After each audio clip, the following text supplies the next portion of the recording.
Welcome to Ask and Learn. Okay, so to start this question, let's first just talk about what feasible means. So to be thermodynamically feasible, we want to have a negative delta G, which is also a spontaneous reaction. So in order to figure out if this reaction that we are given is feasible, we want to calculate the standard delta G and see if it is negative. So we're going to use our equation. Let's use red. Products minus reactants.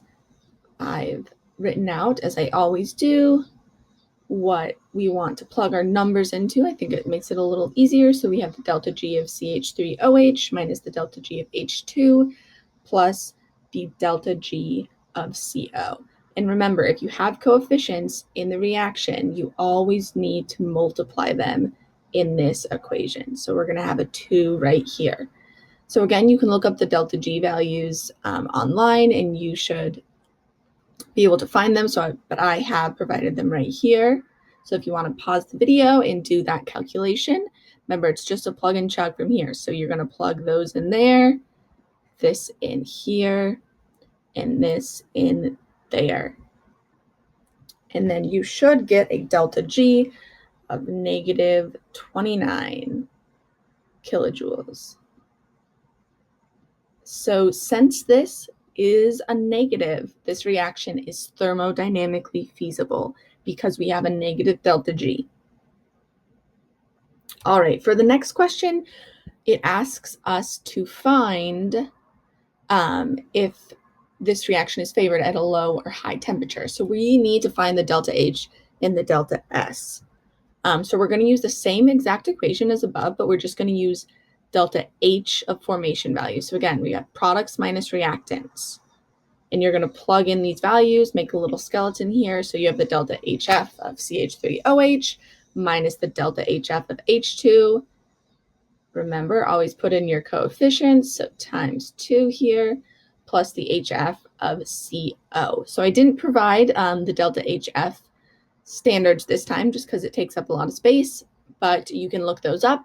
And if you want to pause the video and do this calculation, you should get negative 128.1 kilojoule.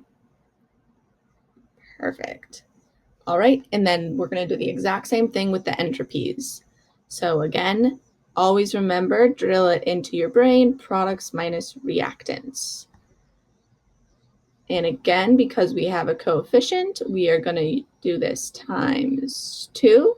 So take a minute, look up all the standard entropies for CH3OH, H2, and CO, and then you're going to plug those in, just a plug and chug.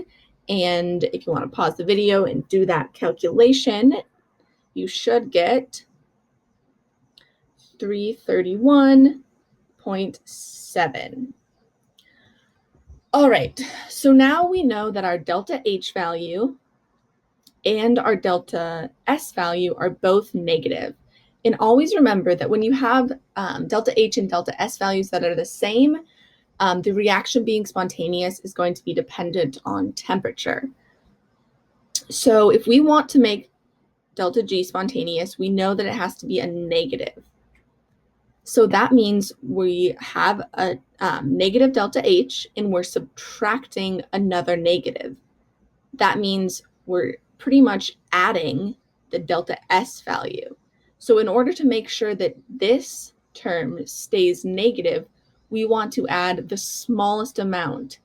So we want this term, the T delta S, to be small. So this reaction will be favored at low temperatures.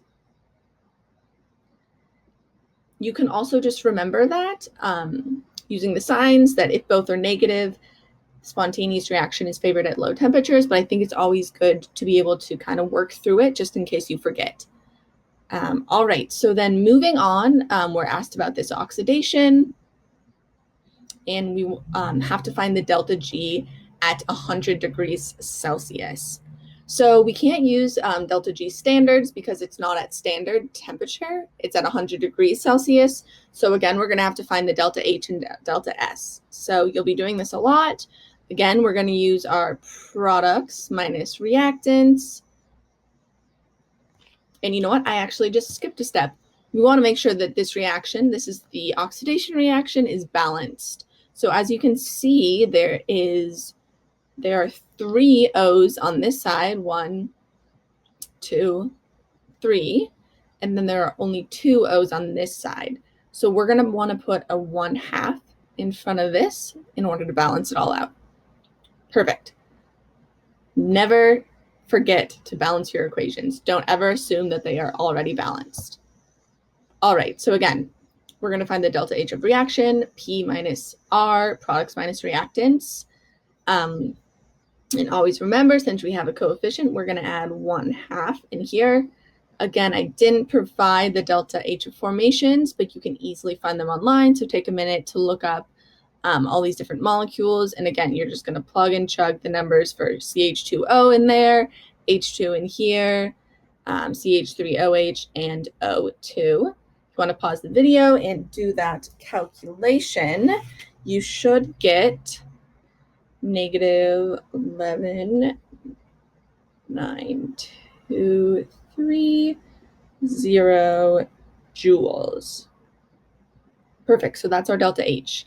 Now we're going to do the same thing again, delta S. I know it's getting tired of it, but again, we have products minus reactants. You're going to want to look up the delta S, the standard entropies for each of these molecules, and then plug in the values to our little skeleton there.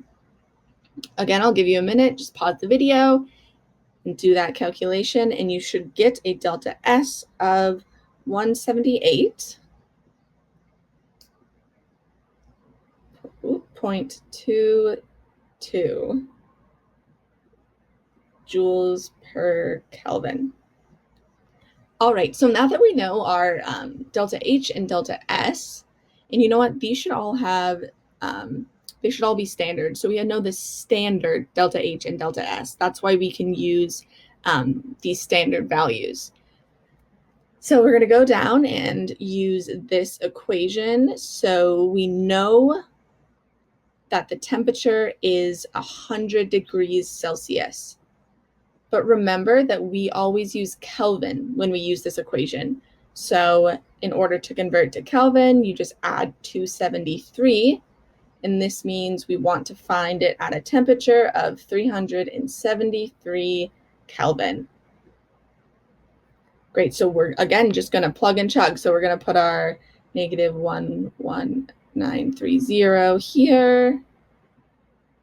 And then that minus 373 times 178.22. And that should come out with a delta G of negative 1, get our equal sign there, negative 186 kilojoules. And I've dropped the units here, but remember, if you're taking a test, and even in good practice, I know I didn't, but you should always write the units out when you're showing your work.